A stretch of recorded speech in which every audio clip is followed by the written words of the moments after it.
मैं आपका रविकांत मित्तल से भी परिचय करा दूं, हमारे न्यूज़ एक्सप्रेस चैनल के मैनेजिंग एडिटर हैं। 2009 के जो लोकसभा चुनाव हुए थे, उससे पहले इलेक्शन कमीशन ने तमाम जो निर्वाचन अधिकारी हैं हर ज़िले के, उनको चिट्ठी लिखी थी और लेटर में इलेक्शन कमीशन ने इन्हीं कैंडिडेट्स के बारे में जिक्र किया था। ये जो कैंडिडेट्स हैं, और इसको लेकर के इलेक्शन कमीशन ने अपनी बहुत चिंता जाहिर की थी कि ये इन कैंडिडेट्स ने देश में चुनाव का माहौल बहुत बिगाड़ दिया है। आपको याद होगा कि 1970-80 तक एक चुनाव में एक लोकसभा सीट में 3 से 4 उम्मीदवार चुनाव लड़ते थे और मैक्सिमम 5 होते थे। लेकिन 1996 तक आते आते इसका जो औसत है संख्या 26 तक होने लग गई।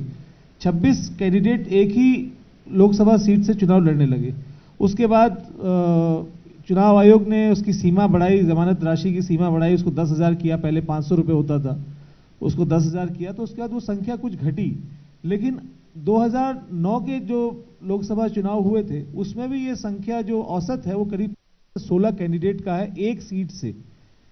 तो आप ये सोचिए कि एक जो लोकसभा का चुनाव एक सीट पर अगर 15-16 उम्मीदवार लड़ रहे हैं, और कई सीट्स तो ऐसी जहां पे 35 से 40 उम्मीदवार तक चुनाव लड़ते हैं, और सभी जानते हैं कि ये इस तरह के कैंडिडेट्स क्यों चुनाव लड़ते हैं।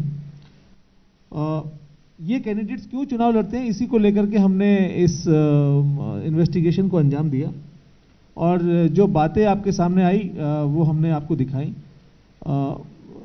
वोट ट्रांसफ़र करना, वोट काटना एक मकसद, और एक बहुत बड़ा मकसद जो 70 लाख रुपए की जो सीलिंग चुनाव आयोग ने लगाई, पहले 40 लाख की थी, अब 70 लाख की सीलिंग जो लगाई। आप जानते हैं कि एक सीट पर चुनाव के लिए करोड़ों रुपए खर्च होते हैं, 3 करोड़ 4 करोड़।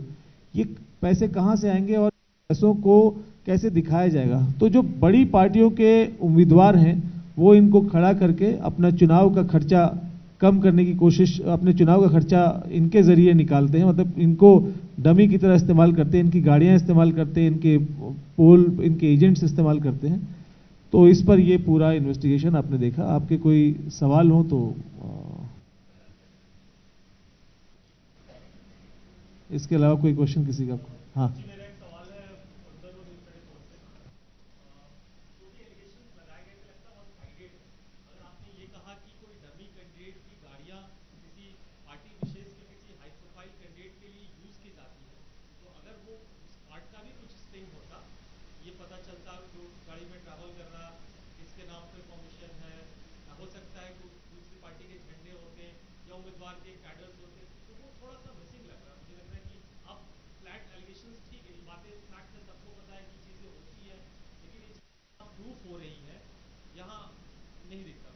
हाँ, ये इस वाले में आपका ये मैं आपकी बात मानूंगा कि ये बात आपकी बिल्कुल सही है।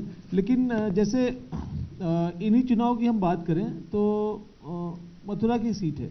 मथुरा की सीट को लेकर के बहुत ही ज़बरदस्त रिविलेशंस ये हैं कि जो एक कैंडिडेट 2009 के चुनाव में चुनाव लड़े, जिनको करीब 49,000 50,000 के आसपास वोट मिले, वो कैंडिडेट चुनाव से पहले जयंत चौधरी से मिलते हैं।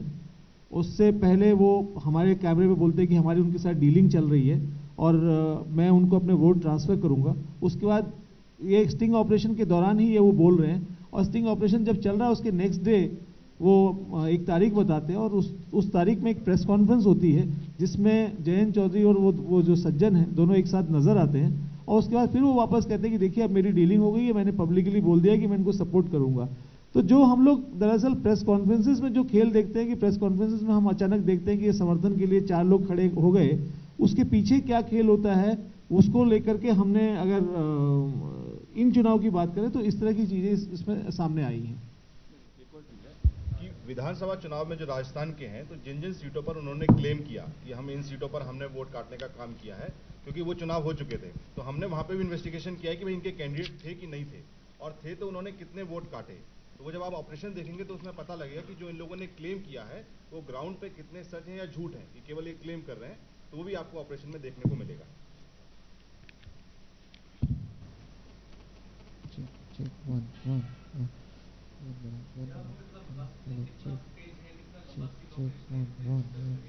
ऑपरेशनल डिटेल्स दे दीजिए। हाँ, यार ये हमने शुरू किया था करीब 27-28 दिन का, जब हम लोग 27-28 दिन और 2 रिपोर्टर्स ने इसमें काम किया। और इसमें हमको हमारी कोशिश ये थी कि हम इसको कम से कम जो 10 तारीख के दिल्ली ये बड़ी 91 सीटों के चुनाव हुए उससे पहले हम इसको सामने लाएं, लेकिन तब तक इन्वेस्टिगेशन पूरा नहीं हो पाया था।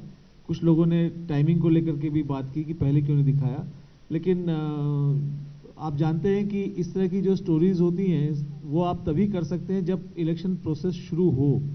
इलेक्शन प्रोसेस शुरू होगा ही नहीं तो ये इस तरह की स्टोरीज नहीं की जा सकती हैं।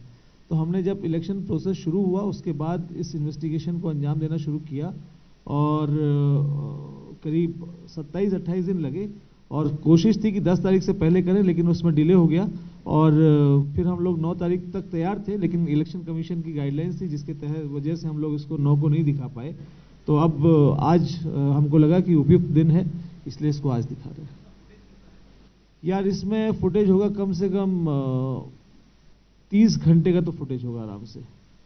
मतलब इन्वेस्टिगेशन है वो बहुत 14-15 उम्मीदवारों से और 14-15 पार्टी अध्यक्षों से बातचीत है और 2-2, 2.5 घंटे की लोगों से बातचीत है। कई लोगों से 3-3, 4-4 बार मुलाकात हुई है। तो करीब 35 घंटे का फुटेज ज़रूर होगा इस पूरे इन्वेस्टिगेशन में।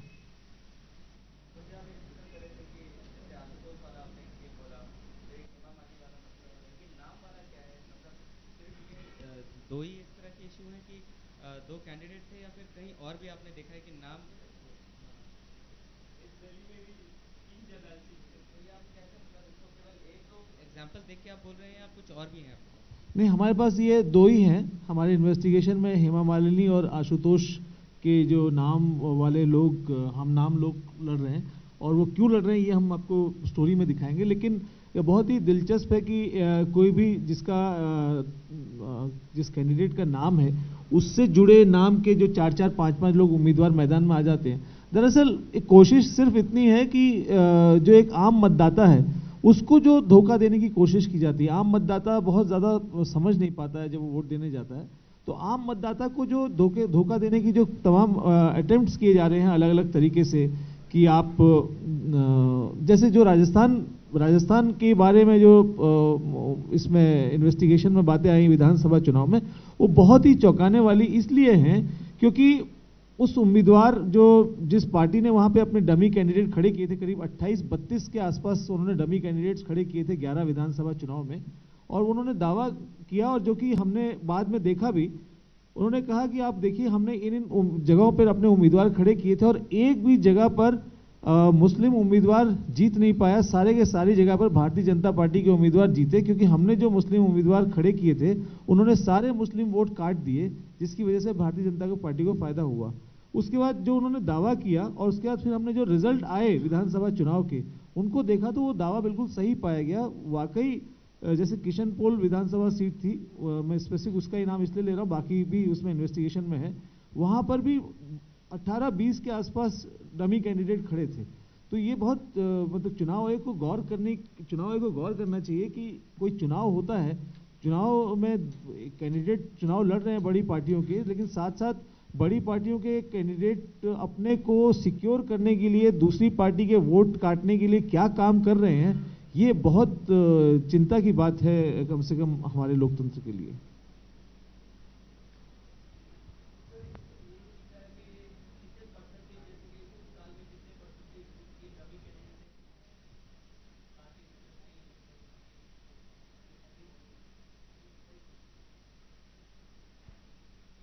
हाँ जी बोलिए।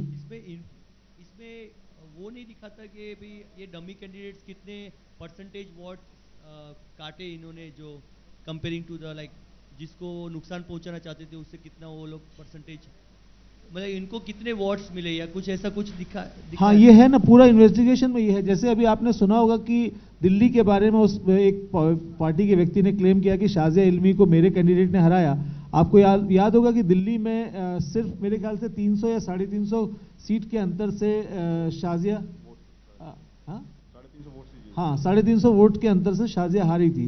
तो इन्वेस्टिगेशन में हमने दिखाया कि वो जो डमी कैंडिडेट्स थे उनको वोट मिले और जिसकी वजह से ये लोग हारे। और यही राजस्थान में भी यही हुआ कि राजस्थान की कई सीटों में जो जीत और हार का अंतर है वो 1,500 से 2,500 के बीच का है।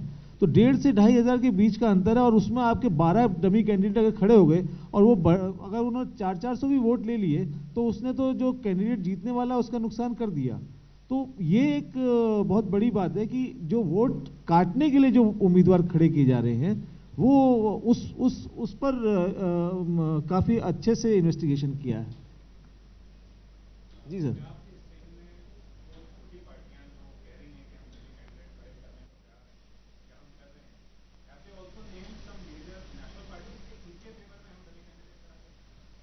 हाँ, हमने जैसे कि बताया कि अजीत सिंह की पार्टी के जो दिल्ली प्रदेश अध्यक्ष हैं उन्होंने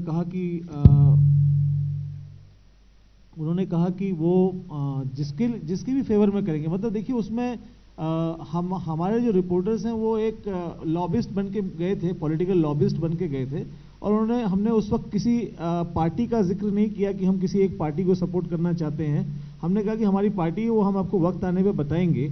लेकिन जब ये जो लोग हैं इनकी जैसे इनका क्या है कि ये आप इनको पैसे दें और ये किसी भी पार्टी के लिए डमी कैंडिडेट बनने को तैयार हैं। चाहे इसमें जो हमने बात की राष्ट्रीय लोकदल अजीत सिंह की पार्टी के जो प्रदेश अध्यक्ष थे वो तैयार थे दिल्ली और राजस्थान में अपने कैंडिडेट खड़े करने के लिए।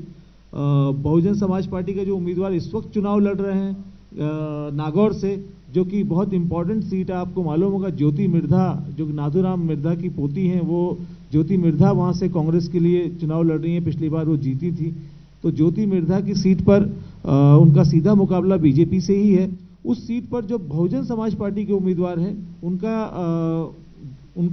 उन्होंने कहा कि आप मुझे 2 करोड़ रुपए दीजिए और मेरे जो 2 लाख के आसपास वोट्स हैं मैं कांग्रेस के खिलाफ उसको वोट करवा दूंगा।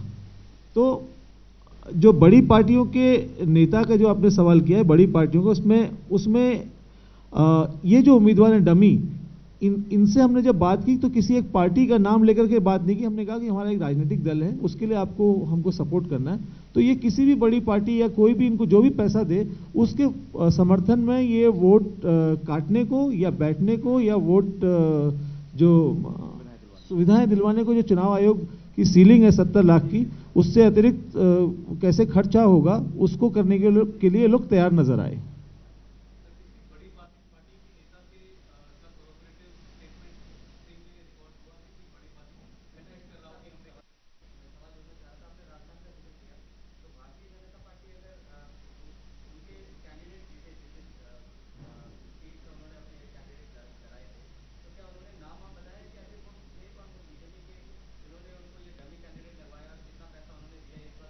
जी, उन्होंने किया, करीब 11 विधानसभा सीटों का जिक्र किया है और वो 11 की 11 विधानसभा सीटें आपको इसमें प्रेस रिलीज में मिल जाएंगी और इसके अलावा हम लोग इन्वेस्टिगेशन में भी उसका जिक्र कर रहे हैं।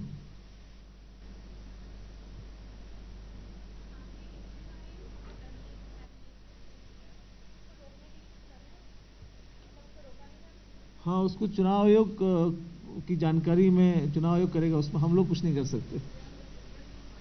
अच्छा, उसको चुनाव इलेक्शन कमीशन उसको कर सकता है। ठीक है जी, थैंक यू सो मच।